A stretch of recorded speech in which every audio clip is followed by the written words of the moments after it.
je m'appelle Christelle et je suis la créatrice du blog Évoluer pour changer de vie. J'ai envie de vous parler de la liberté de choisir et de ses conséquences. Aujourd'hui, nous avons tous la responsabilité, le libre arbitre de choisir. Et donc, quand vous choisissez, vous assumez aussi les conséquences. Quand vous dites à un enfant, tu peux faire ce choix-là, mais attention, si tu décides de faire ça, tu auras telle conséquence. Comme si tu décides de ne pas aller à l'école ce matin, la conséquence c'est de d'expliquer à ton professeur pourquoi tu n'as pas voulu aller à l'école. Donc nous, en tant qu'adultes, on suit ces mêmes principes. Qu'est-ce qui se passe? Nous avons nos croyances. Les croyances par la société et les croyances par nos familles. Pendant toute notre enfance, nos parents nous ont dit « ne fais pas ça parce que ça va engendrer ça, ne fais pas ci parce que tu vas avoir telle conséquence ». Et au fur et à mesure de notre évolution, de notre avancée dans la vie, nous avons nos expériences, nos propres expériences.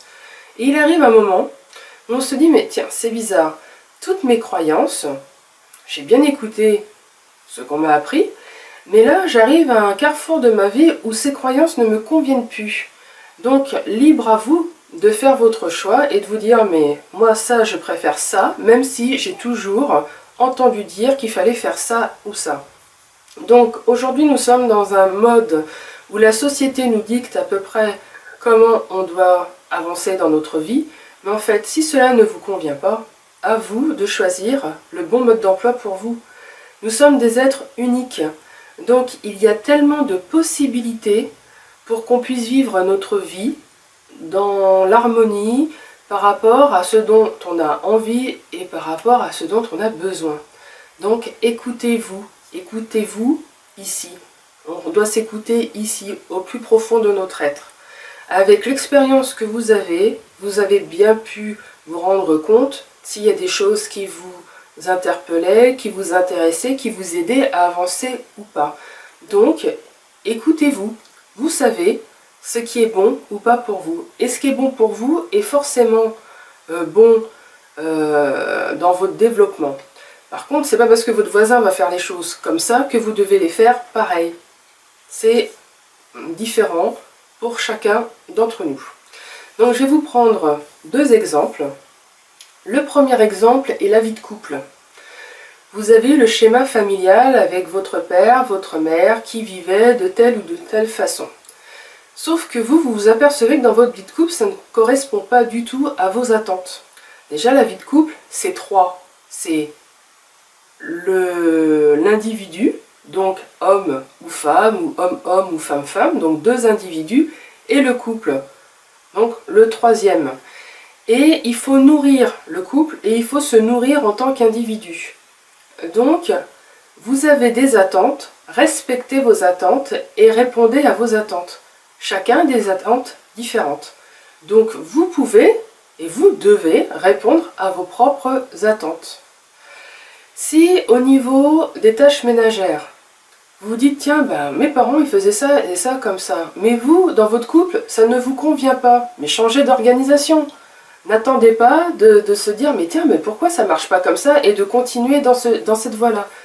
Non, changez d'organisation. Prenez une organisation qui se colle pile-poil à votre mode de vie. Pareil, au niveau de la sexualité, nous sommes dans des schémas archaïques de la sexualité. Donc si vous avez envie d'innover, vous avez envie d'aller vers une vie sexuelle plus épanouie, mais faites ce que vous avez envie de faire, toujours dans le respect de soi, dans le respect des autres. Au niveau de la croyance des sociétés, de la société, on va vous dire il est bon de faire ci, il est bon de faire ça. Par exemple, un autre exemple, au niveau alimentaire. Si vous avez l'impression que de manger un produit vous rend plus malade alors qu'on dit que non, il faut consommer impérativement ce produit-là pour avoir une bonne santé et que vous sentez qu'à l'intérieur de vous, ça ne vous met pas en bonne santé, arrêtez de le consommer. En fait, posez-vous les bonnes questions. Qu'est-ce qui est bon pour moi en tant qu'individu? Qu'est-ce qui est bon pour nous en tant que couple? Et aussi pour ma famille. Posez-vous à chaque fois les questions, est-ce que ça, c'est bon pour moi? Si c'est pas bon pour vous, ne le faites pas. Et ce qui est super intéressant, c'est les expériences de vie. Vous allez discuter avec des gens qui auront des expériences différentes des vôtres. Inspirez-vous de ces expériences. Si dans son expérience vous vous sentez plus on va dire, ça vous colle plus à la peau, bah essayez. Mais si dans son expérience vous dites, oh là là, bah moi en fin de compte, je crois que ça ne me convient pas du tout, bah au moins vous avez évité, entre guillemets, de perdre du temps à essayer quelque chose. Moi c'est ce que je fais, j'écoute énormément, j'échange beaucoup avec les gens, et même je me mets à leur place dans une idée d'empathie et de vivre des vibrations, des émotions. Et si je me sens, on va dire, en corrélation avec cette expérience, je me dis chouette, j'ai envie de la vivre. Et si je me dis, ouh, bah non, en fait, moi ça me plairait pas. Soit je peux essayer, avec, on va dire, sur la pointe des pieds, ou sinon je me dis non, non, moi je pense que ça me plairait vraiment pas. Donc voilà, vous êtes libre de vos choix, et qui dit choix dit conséquences. Mais c'est vous qui décidez de votre vie, de vos choix.